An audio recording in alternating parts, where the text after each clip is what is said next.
is a leader in the support and promotion of education in the diamond and jewelry industry, and we applaud this effort as it makes us all that much stronger and relevant to the consumer, especially in these times.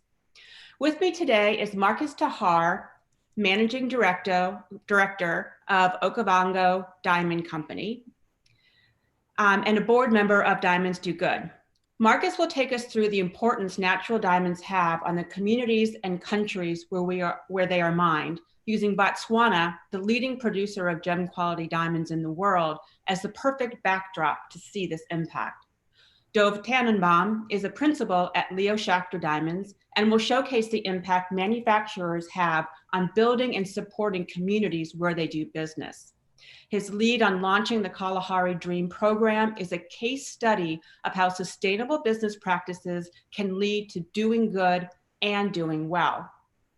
Kathy Corey, co-owner of Days Jewelers, is also a board member of Diamonds Do Good, and she will reinforce that celebrating the emotional connection of diamonds is as much about the story that begins with the purchase of a diamond as it is with understanding and communicating to that customer the story behind that same diamond. A short overview of Diamonds Do Good. The organization was inspired by a meeting our co-founders had with Nelson Mandela in 2007. In a media environment of negative and misleading narratives, he encouraged them to tell the good story behind natural diamonds, which were so important to the socio-economic development of Southern Africa. Over the past 12 plus years, our mission has supported education programs that develop and empower youth in diamond communities around the world and to communicate this message to consumers. We tell not only our own story of giving, but that of industry members whose corporate DNA is to support their communities, but oftentimes don't communicate this message as part of their marketing strategy. Our independence and third-party status lends credibility and authenticity to our delivering the Diamonds Do Good message to consumers. We focus on the bridal commitment consumer who care about the environment, their fellow human beings, and the origin of their products. Through research, we have found that after being exposed to our do good stories, consumers have a better image of the natural diamond industry and are more interested in purchasing a natural diamond. Marcus? Thank you very much. And it's a pleasure to kind of present to everyone who's online. And also to be in touch with people who are a few steps removed from our part of the value chain. We're kind of one step removed from mining. And what I'd like you to do today is really to talk through telling you the Diamonds Do Good story, but as Nancy said, through the lens of the impact that this product has on a nation, not just an individual. I'll be doing this in two ways. I'll be using a little bit of data, and I'll be talking you through some of the statistics that tell that story, but also, you know, statistics can be esoteric sometimes. So I want to try and use some human anecdotes as well, which sometimes bring the story to life a little bit more. So with that, maybe we can move on to the first slide. We have in this image, you know, and a picture tells 1,000 words, two very different profiles of a country. On the left-hand side, we have a depiction of Botswana just after its independence in 1966, characterized really by a country which is desperately poor, largely subsistence agriculture based, with high levels of unemployment. And as you can see, a very arid and dry and frankly uninteresting country. And in the top left-hand picture is what the central business district used to look like back in '66. Now, if you fast forward to today, I think what you see and what you would find if you were to come to Botswana, and I would all encourage you to do so, is a very rich, vibrant country, one which is rapidly developing. Once, you know, Gaborone, the capital city, is now a thriving commercial hub. It's got a diversified economy now, you know, with tourism doing well, and also a very large and interesting financial services sector. And the point is, I think here is that all of this was driven on the back of the diamond revenues that the country's benefited from over the years. If we move on to the next slide, you will see another very interesting view of, of what I think the world and the naysayers on the left-hand side of the screen, the skeptics, would like the diamond industry to be characterized by, which is, one of poverty, one which perpetuates exploitation of people and wars. And really, that's not what diamond communities are, and that's not what they're about. And in the right-hand screen, I think across the world, this is typical of a diamond mining community. This picture is a picture of a mining town called Jwaneng, a mining town in Botswana in the southern part of the country. And really, again, what you see is a reflection of a modern, vibrant community, one which has infrastructure like schools and shops and hospitals and all the other conveniences and amenities you'd find in any modern town anywhere else in the world. And really the message is that, this is, we're dealing with mining areas which have formal employment and kind of a regulated environment. And I think the problem is the negative narrative seems to have taken over and dominated the whole bunch of positivity that there is to share in the industry. And Botswana is a great case study for this. So if we move on to slide number 4, what you will see here is in statistics what that development story has looked like, and I'll tell you how it was done as well. So before diamonds existed in 1966, we had less than 4 miles of tarred road. We had an entire national GDP of $3.2 million, 50 years life expectancy, 3 schools, and kind of next to no healthcare infrastructure. And today, 4,000 miles of road, $17 billion GDP, much improved life expectancy, over 300 schools, and a very rich healthcare infrastructure and an improving literacy rate. All of this, by and large, funded by diamond revenues. And I talked about how this was done, and in essence, what the government decided to do back in the years of our independence was to make sure that the revenues from diamonds were reinvested in the community and the social upliftment of the country, rather than individual communities taking economic advantage of the resource. So if we compare Botswana on slide number 5 to the rest of the world by volume production, this is in carats. What I'd like you to do is actually not focus on the Botswana number, but if I draw your attention to the right-hand side of that chart, to the country called Sierra Leone, this is the country on which the film Blood Diamonds was based. And there are 2 takeaways here, really. First of all, that volume of production is a reflection of the relative size of diamonds that was coming out of West Africa at the time. So if you compare that as a proportion to the broader global industry production, it's really quite small, number one. Number 2 is Sierra Leone and West Africa have come out of civil war, and Sierra Leone has been a participant of the Kimberley process for close to 2 decades now. So, we have had almost 20 years of legitimate diamond trade regulated by the Kimberley process coming out of Sierra Leone. So there really is no issue with conflict diamonds in the vast majority of the industry. And if we distill that down into statistics, the Kimberley process certification scheme dictate that 99.8% of diamonds are currently conflict-free. So anyone that walks into a store with that old negative narrative can be put straight, I think, quite quickly. And again, there's a number of examples you can use to tell that story. So that's kind of all about the statistics. I said I wanted to also try and tell the same positive narrative through some human stories. And on the next slide is a picture of a young lady. Her name is Pearl Solani. And what is special in particular about this particular case is that you don't need to walk very far in Botswana to meet someone who's been touched by diamonds. This lady works for ODC. She was educated at the University of Botswana.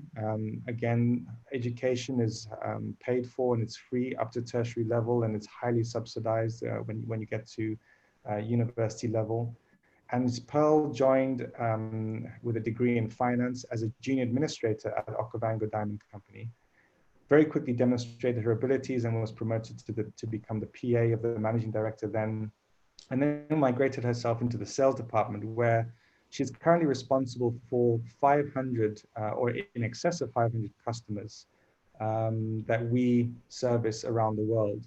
This is a 28-year-old young lady who's now responsible for two people, and working for a company that turns over $500 million a year.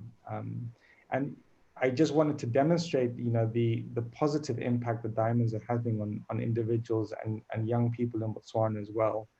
ODC is, it's only got 38 staff. 65% of those are female, with an average age of 38. So it's a relatively young company. It's only 7 years old.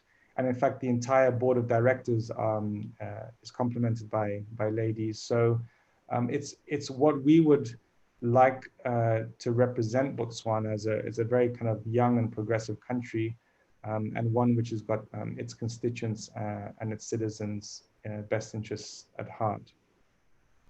So then if we move on to my second kind of call it a case study, this gentleman hails from a village called Maunatala. He is one of three siblings, the oldest, and he was again educated free of charge through the government education system. He was trained as a sorter by Debswana, and Debswana is the largest diamond miner in Botswana. He's typical of someone who's a beneficiary of the diamond industry, where all his income will be used to support probably his direct family, but also his extended family, often amounting to 7 to 10 people sometimes. And the diamond industry is actually the largest employer in Botswana. In excess of 5,000 people are employed by the diamond industry, and that's across from mining all the way through to diamond cutting and polishing and manufacturing. What is special about this gentleman is he discovered a stone called the Okavango Blue. So where he works in Orapa mine, if we move on to the next slide, there is a sort house which basically extracts the diamond material from the non-diamond material. And this blue blob appeared on the belt. And this was luckily purchased by Okavango Diamond Company. And we named it the Okavango Blue because this is the largest and most iconic blue diamond that has come out of Botswana in its 50 years of mining. It's a 20.46 oval, unmodified VVS stone, deep blue, and as I said, the largest in Botswana and one of the largest that's been discovered in the world. And ordinarily we sell our stones, our rough diamonds, by auction, but we use this discovery as a way of potentially telling a story, because this stone is so intriguing and so special. It becomes a medium because you've captured the imagination of people. And now it's about using that stone to tell the natural ethical story about Botswana's diamonds.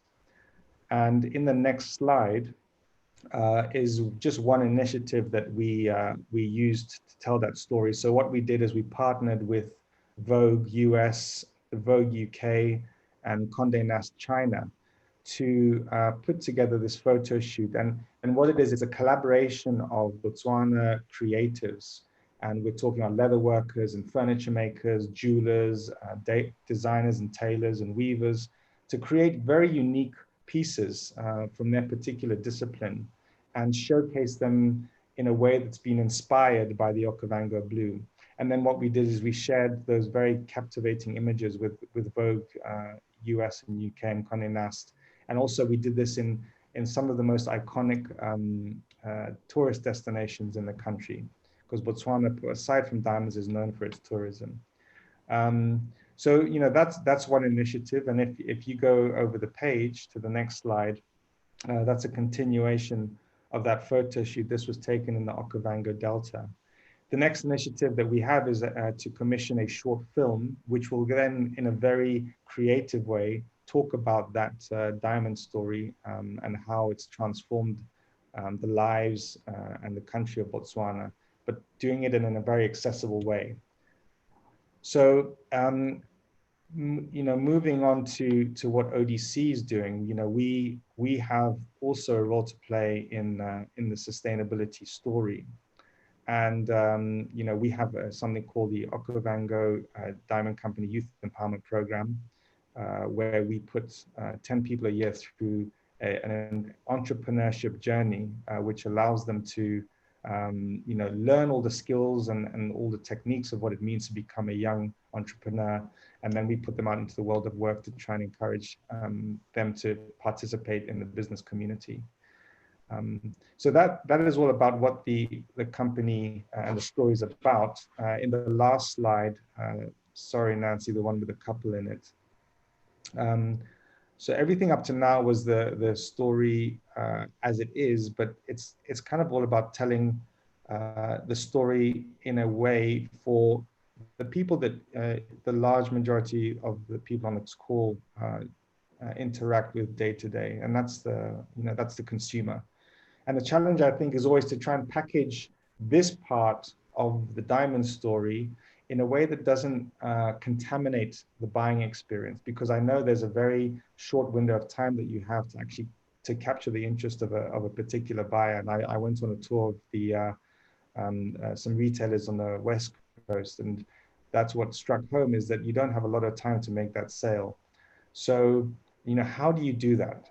But I have to say I'm optimistic. And if we move on to the next slide 13 with the diamond and the clasp, we've managed to do that over the last 100 years or even more, where we've adorned kings, queens, princes with this diamond and made it almost, this one of the most aspirational purchases an individual can want. And that has maybe laid the foundation for the next stage of kind of that communication plan. So we've got this connotation of luxury in diamonds. And then we managed in the last, half a decade or so, to very creative marketing on the next slide, to turn this diamond, which has these connotations of luxury, into the ultimate gift of love. And what has been special about that particular message is that it has transcended cultural boundaries, it's transcended gender boundaries, age boundaries, and it's not just a Western context, it's not just a kind of a Western perception. This diamond representing a gift of love is now kind of a global phenomenon. So the reason I'm optimistic is because we've got the basis on which to build this story. And so for me, on the next slide, is where I think we need to take the story, which is kind of what I've been trying to do in kind of the build up to the penultimate slide, is whilst we've got the attention of everyone, we now can tell the story about how diamonds are impacting livelihoods, luxury, love, and now livelihoods. And Botswana is just one of a plethora of examples. You have examples in Russia, in Namibia, in South Africa, in Angola. I mean, even in the retail community in America, there are hundreds of people in the diamond community who are really impacting livelihoods in a really positive way. The benefit of Botswana, obviously, is because there's such a large amount of diamonds in this country, and because so much money is being plowed back, that effect on impact on people is really exaggerated. Just as a very small example, this picture is actually of a group of children from an organization called Sentabali, which is an organization that the Diamonds Do Good Foundation also support. And so I guess in my last slide, if you will, Nancy, I was thinking about ways and tools that people in the retail side of the business, kind of very downstream of us, can maybe tell that story in a very succinct way. And we talk about the 4 C's, and potentially there's a 5th C, and that's talking about how diamonds impact the community. And I think maybe the takeaway, the 2 broad messages is number 1 is to neutralize that negative perception by imparting upon the retail community, the consumers, that 99.8% of diamonds are conflict-free. I think that's the first point. And we need to start by kind of resetting that perception. And the second point is, over and above that, diamonds do good. And use Botswana as an example, use South Africa, Namibia as an example.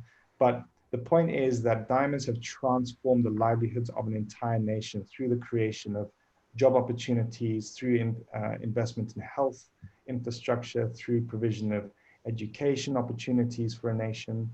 And the fact that in Botswana, as well as in other countries where diamonds are mined, millions of dollars have been reinvested in community on sustainability initiatives by a multitude of diamond businesses. And so maybe connecting the dots for a consumer all the way back to where we are in the kind of the value chain on the mining and production side, we have a number of examples to make you help you make that sale. So that's all I had, and I'll hand back to Nancy. Thank you. And actually, it's back to you, Dove. Okay, thank you, Marcus. And thank you everyone for joining us and for having me. I hope everyone is feeling well and staying safe. Marcus, maybe just to touch on a story that I just recalled. A few years ago, we had the team from Brem Bridge over to visit Botswana. And the story that Mark Bridge told us, as he was in the car driving to the factory, the driver turned around and said, "Thank you for the road." And Mark said, "What do you mean?" He said, "Thank you for the road." He said, I don't understand. And he said, "It's because of you and the diamond industry and the consumers that this road was built. And if it was not for that industry, we would not have had this road in the first place." And I think that's a very telling story of exactly everything that's been done in Botswana since its independence and the discovery of diamonds in Botswana. As we move on to the next slide, I wanted to share with you today the story behind our project, the Kalahari Dream. Like any good project, or certainly like any good product sold in a jewelry store, it was a brainchild of the retailer. And actually, a lot of credit is deserved to Heather Ingraham, who over a dinner at a diamond conference, we had the idea of telling the story of diamonds. That diamonds are not only about financial returns for the manufacturers and producers, but they also have measurable social benefits. And that is the story that we have to get out and tell.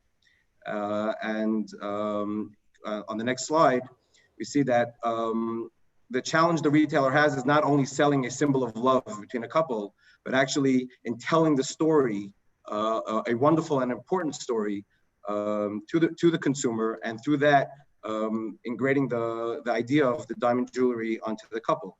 And the more beautiful and wonderful the story is, the more premium the product feels to the person receiving it. And like any good story, the story has to be emotional, it has to be simple, and it has to be strong. And the story behind, we felt the story behind Botswana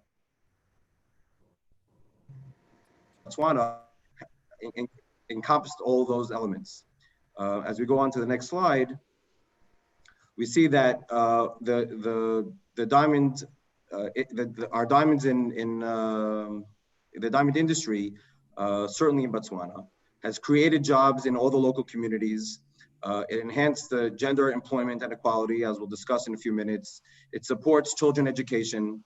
It benefits the local community centers, hospitals, organizations, and it certainly helps funds the local infrastructure and projects. And what we realized at that point was that the purchasers, the consumers in America, the diamond purchasers, are concerned. They're concerned not only about their own surroundings, but they're concerned about the social justice and the impact that their purchase, that their dollars have on the people in the countries of the diamond's origin. And we kind of embarked on a journey to try to get that message across. And the story of the Kalahari Dream is the vehicle that we chose, that we were able to create to help the retailer tell that story and tell that wonderful and important story. And we'll start with the next slide. And this is really where it all started from for us, with a quote from the president about the third president of Botswana, very plainly describing that for the people of Botswana, every diamond purchase, excuse me, represents food on the table, better living conditions, better healthcare, safe drinking, and much more. Marcus just walked us through all the wonderful changes that the country of Botswana went through. And as we sat there at that dinner with Heather, we were thinking that it's really almost sinful that countries like Botswana, governments like Botswana, countries like Botswana, companies like ourselves who have factories in Botswana are not telling the story. And actually, Botswana and other countries should be the poster boy of the diamond industry in telling the story. After all, there's so much good being done in those local, in the local countries, in the countries of origin. And we are not being truthful to ourselves and doing justice to ourselves by not telling that story. So that's exactly what we decided to do. And as we go on to the next slide, we could see that we tried to focus on several elements of the story, of telling our story. And our factory in Botswana, which has 80 workers, 85% of the workers are women, and many of those women are single mothers and single breadwinners for their homes.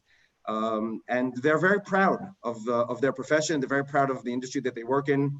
Our factory was the single largest private employer of the private sector in the town. Our factory is in a town called Malapalole, a little bit more than a town. It's close to 100,000 people. And we were having an impact on that town, on that society.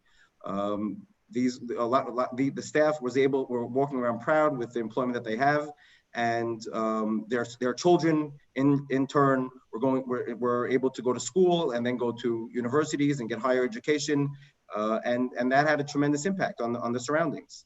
The gentleman on the bottom, Christopher, is someone who joined the factory in the training program, and slowly and surely, like many good managers before him, probably the best managers that there are, rose through the ranks and is today, I think, the only local but Botswana that is managing a diamond factory in the country, and he's very proud of what he has become and what he's doing, and that is part of the story that we share through the Kalahari Dream. Another element of that is on the next slide, is an orphanage, is the Banaba Kaletso orphanage in Malapalole. The Banaba Kaletso orphanage started many years ago, 1998, when the HIV pandemic was raging through the country of Botswana, and there were many unfortunate children who were orphaned by HIV. And the orphanage was able to, in the town of Malapalole, give these children not only an education, but be a daycare center and be involved in their day-to-day lives outside of the orphanage as well.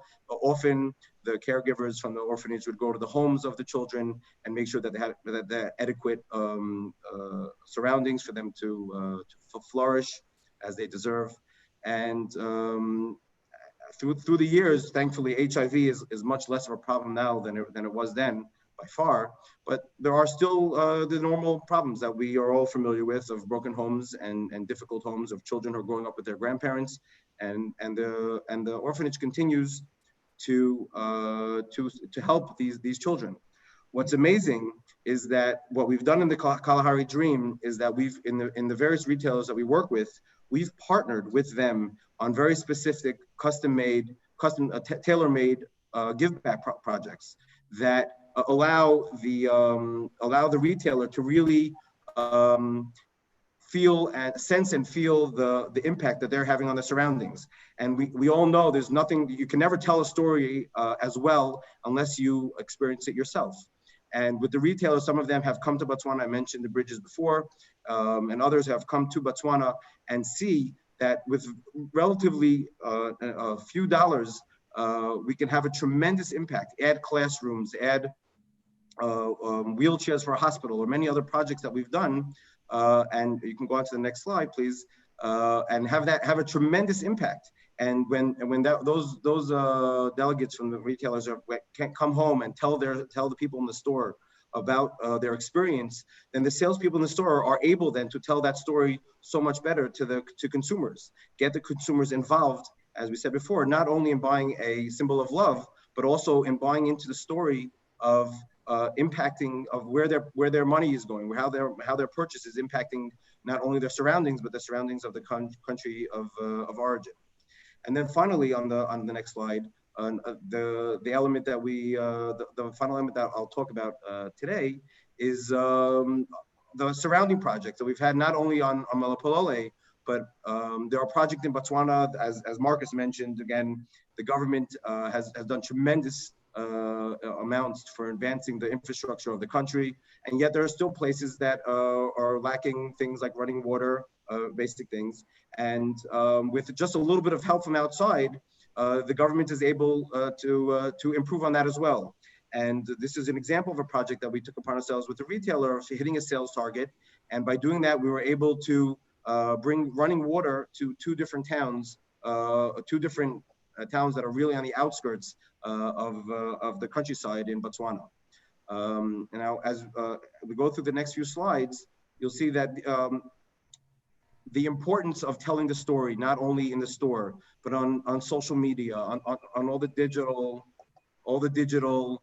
elements of marketing today. And we have people, who are very proud and of what they do.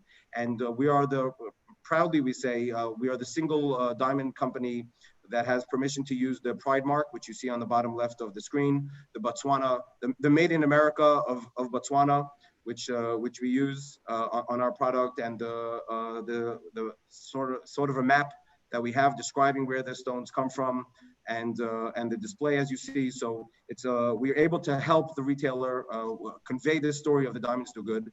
And then finally, through the next couple of slides, you'll see this type of social media, which was very rare when we started it, is really not the typical social media that you would have thought to put on a diamond jewelry, and yet we find this to be most impactful. It's describing the whereabouts of the country of origin, and how the diamond industry is really helping that country stand on its own 2 feet, and making that those countries and those economies sustainable. And finally, as our slogan goes, the Kalahari Dream: unearth a diamond, uplift the community. The Kalahari Dream, in the words of Denzel Washington, a dream is only a dream unless you have goals. And if you don't set the goals, then the dream stays a dream. And our goal with Kalahari Dream is not only to grow the brand, which selfishly we are of course interested in doing, but in getting the word out of all the good that diamonds do, not only in Botswana, but everywhere in the world. Thank you very much. Kathy? Hello, everybody. Thank you for joining us, and for all you retailers and manufacturers out there, and miners as well. It's been a tough journey, and I think the future is going to be bright. It may take a bit for us to get there, but I'm very happy to be here today. And if you move to the next slide, Nancy, please. Creating the emotional connection. This is what we've been talking about today, both through Dov and Marcus. And next slide is I think that we need to remind ourselves, especially those of us who deal directly with the consumer, how what a unique industry that we're in. And sometimes it just becomes a commodity, but there is nothing in the world that I've ever been able to think of that has that iconic symbolism like a natural diamond does. And I challenge any one of you to come up with the answer that really trumps the natural diamond. But the love and commitment behind a couple that represents this, and also in gift giving and accomplishments, it really conjures love like nothing else in this world today. It really does. And the fact that diamonds are formed deep in the earth over 3 billion years, you talk about special. It really, we have to keep reminding ourselves when we're showing a diamond that these things really, really are important and they matter to the consumer. Next slide. So yes, it's been interesting. I think the last 2 months have caused us all to reflect back and ponder on our feelings. But I will say that as a result of it, there are always a silver lining out there, but I think it's given people and couples especially an opportunity to reflect on their relationships and ask themselves what's real and what's true. Um, and some jewelry experts are actually saying that we may see an uptick in diamond engagement rings in the fourth quarter, which could be good for all of us. It happened after 2/11. It could happen now. So seize the opportunity. Next slide. We're also seeing the economic impacts of what's happened with COVID-19. Iconic businesses, large, filing Chapter 11. Many single store, small operations whose owners were on the brink of retirement and said, well, I've got 3 or 4 more years, are kind of calling it quits. So I really think that we might see a fallout in the market in terms of who's selling diamonds out there on the retail sector. But for those who survive, I think there will be great opportunities more than ever. But in order to prepare yourself, we all need to understand more than ever what it is that drives the consumer to buy and where they do buy. Next slide. Undoubtedly, people out there, including myself and everybody, has touches of feeling a little skeptical with obviously the media that's out there, skeptical about the uncertainty. Is this going to be a relapse? A lot of insecurity about their health, about even standing next to people. Do I wear a mask? Do I not? But I think that it's time to think back and look back at the basics and what is it that people are looking for. And it's not that complicated and it's not that different than it was before. Consumers want to engage with businesses who are transparent and honest and real, no gimmicks. So it might seem common, but we have a reputation by some skeptical people, the negativism that comes from blood diamonds and so on and so forth. So, but they're looking for these things. And if you realize that, it gives you a chance to change your behaviors a little bit. They also want to feel comfortable that they're making the right purchasing decision. And that means, not having sales every week and hiking your prices up to mark them down. I think that now more than anything, gimmicks are just leave a negative feeling in people's minds. So, understand what it's like being the consumer and behave accordingly as well. And they also want to know that I'm not just here to buy diamond and I'll never see you again. They want to know they have a friend in the business today. And also that if I come back in 3 years, you're going to take good care of me. Pretty simple stuff. Next slide.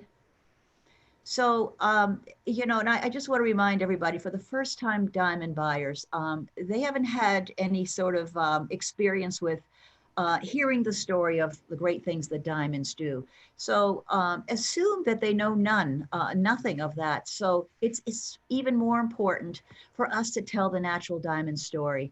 And it requires on our part a commitment to telling the story and a responsibility to communicate it to our retailers. So it's not just business day to day, but understand the consumer's head.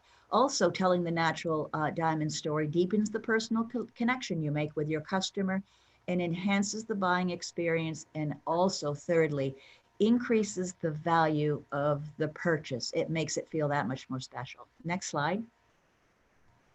So I'm just going to sort of close up by giving you some tips on how we do it here at Days Jewelers.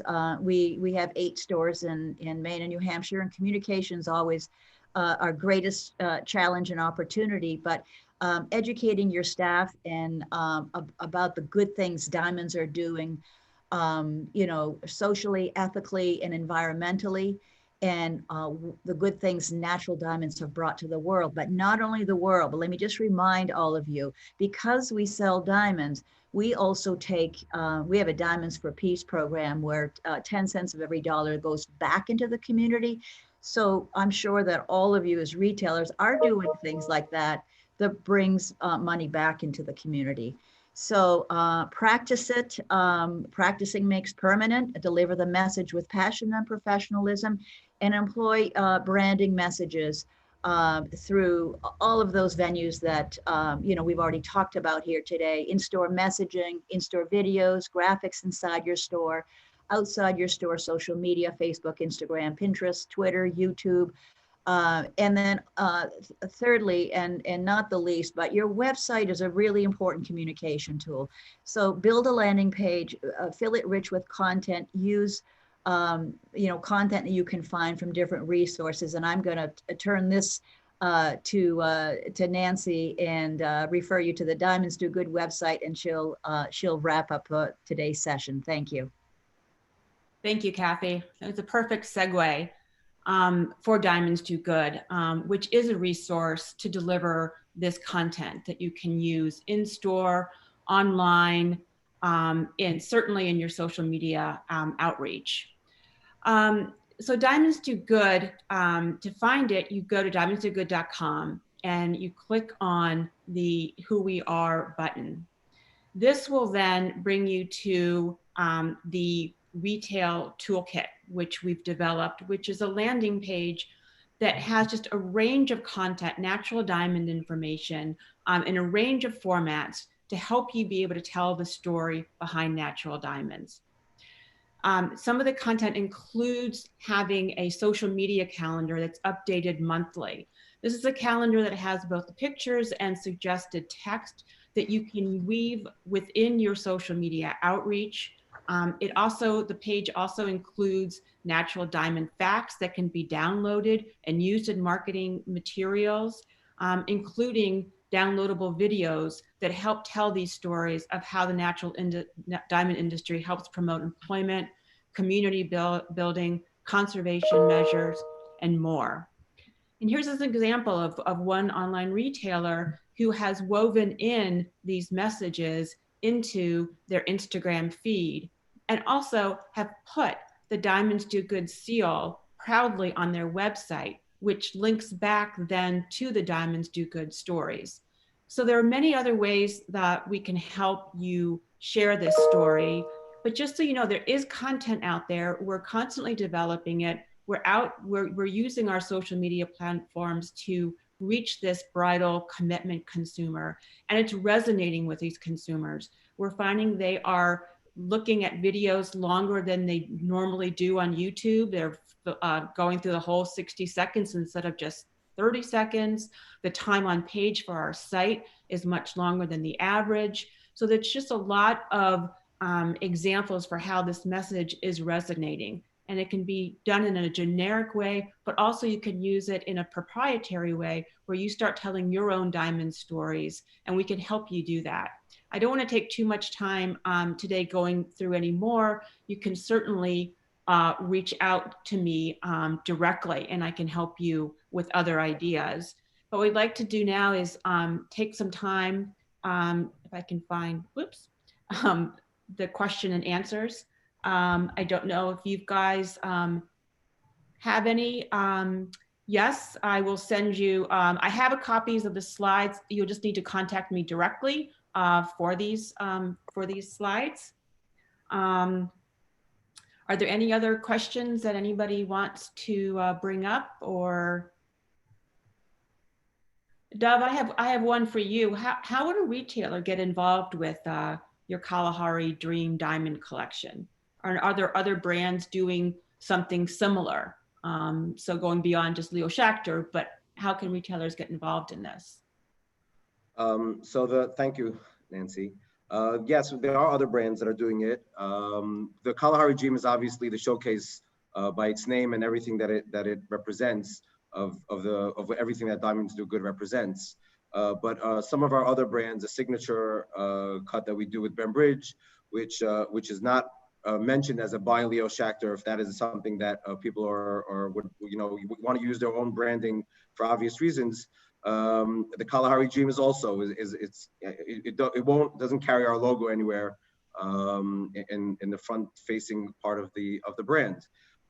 We work very closely with the retailers that we do the Kalahari Dream with and other projects with in creating the tailor-made givebacks and telling the story and involving the retailer in everything that we're doing, or many things that we're doing in Botswana. And the best way to do it would be to be in touch with us. Like everything else, it would be something that would require a discussion, and figuring out what's good for one is not necessarily what's good for the other. We have a vast amount of experience in building proprietary products and diamond brands for over 20 years. And we'd be able to, I'm sure, find what's suitable for the retailer, and also economically feasible for everyone, in order to get a successful product out into the market. Thank you. And Marcus, you know, Botswana was used as the example of how diamonds do good, but there are also other countries that are doing similar programs. And if you look at the Northwest Territories of Canada, they have a tremendous amount of programs that they're doing to help the indigenous population there. And if you look at Russia, which is the largest producer of diamonds in the world, I mean, they've created a whole community in Mirny to help support the industry, and they support that community with education and schools and healthcare. And it's just an enormous amount of positive impact that's helping around the world. So while we certainly talk today about Botswana, you know, the diamond industry is a global industry. And if you look at India and see the kinds of positive programs that are happening in Mumbai and Surat, it's all about, you know, helping with community. So I have one question here. Somebody wants to speak to Marcus and me about expanding an initiative in education and the research community. Great, I think that's just a follow-up that Marcus, I guess you and I can have, which would be great. But Kathy, also, I just want to talk to you a little bit about, you know, your store features a Forever Mark diamond. Forever Mark has an amazing story to tell with incredible programs in South Africa and Botswana. And how do you balance the Forever Mark story with the other natural diamonds that you have in store? Well, Forever Mark is our signature collection. It's rare, beautiful, and responsibly sourced. We all know those things. And so it dovetails perfectly with the natural diamond story. We always start there first. As you know, most of you in retail know, always show your best first. And then it gives you the opportunity to talk about the natural diamond story. And if it's not the product we sell, then we segue into our other natural diamonds and talk about the fact we also a member of the Responsible Jewelry Council, and we deeply believe in the values of that and social responsibility, and so it carries through all of our products. So. I have a question here that somebody wants to talk more about the programs in India. You know, we've done a tremendous Diamonds Do Good, has a lot of great supporters in the Indian community. And we have many of their stories on our Diamonds Do Good site of how they give back. So if you go to diamondsdogood.com, you can see about the kind of, you know, programs in terms of, you know, there's a drought in India, and there are rivers that some of these diamantaires have used to be able to, you know, bring water to communities that were drought, you know, ridden. And there's programs of how they give back in terms of education and healthcare. It's an incredible community that cares about its people. And as I started at the beginning of this presentation, there's just been a lack of telling these stories. And I think at one point there's a balance of being humble, which certainly we understand, but this is the kind of information that consumers are looking for.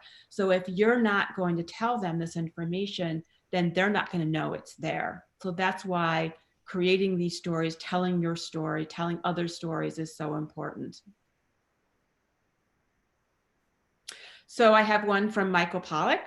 After we are safe to travel, hopefully next year, are there opportunities to visit the Botswana government's mining, cutting, and distribution facilities? I guess, Marcus, that was probably directed to you. Yeah, so yeah, I can probably share this with Dov, but certainly from the manufacturing community, I think there is always open arms, and if there's an opportunity to kind of showcase what's being done, the employment creation opportunities in Botswana from the manufacturing, cutting and polishing side, we would welcome you. As ODC, we'll also commit to kind of welcoming anyone who comes through with open arms to what we do at ODC, which is we do rough selling, basically wholesale trade of rough diamonds by auction. It's a very transparent and online process that we use. But equally, many of our customers have factories and operations in Botswana. They are in the region of 20 factories open. I will hand on heart say getting into the mine is far more difficult because there is security is an incredibly taken incredibly seriously, but we can definitely with enough notice arrange visits to mines as well. So absolutely, we would love to have you. And while you're here, you should kind of take a little venture into the northern part of the country where we have some of the world's best safaring in the world, I think. But then I'm biased. Yeah, we've had some people come in the past, as I mentioned before, on trips to Botswana, and there's a wonderful cooperation between the producing, the mining segment part of the industry in Botswana, and the manufacturing parts of the polishing parts of the industry in Botswana. And it's not the only thing that we team up on, but arranging these trips to see the whole upside of the pipeline, as well as the beautiful, absolutely magnificent country that Botswana is always a great opportunity. Well, great. I think we're coming to the end of the webinar. If there's not any other questions, you have our contact information here, and we encourage you to reach out to us. We want this to be an ongoing dialogue because at the heart of it, it's about promoting and preserving the natural diamond industry. There's nothing like it. And as long as I've been involved for many years now, it's a passion. And I certainly want it to have a successful future. Thank you very much, Nancy. Great. Thank you. Everyone. Thanks, everyone. Thank you. Thank you.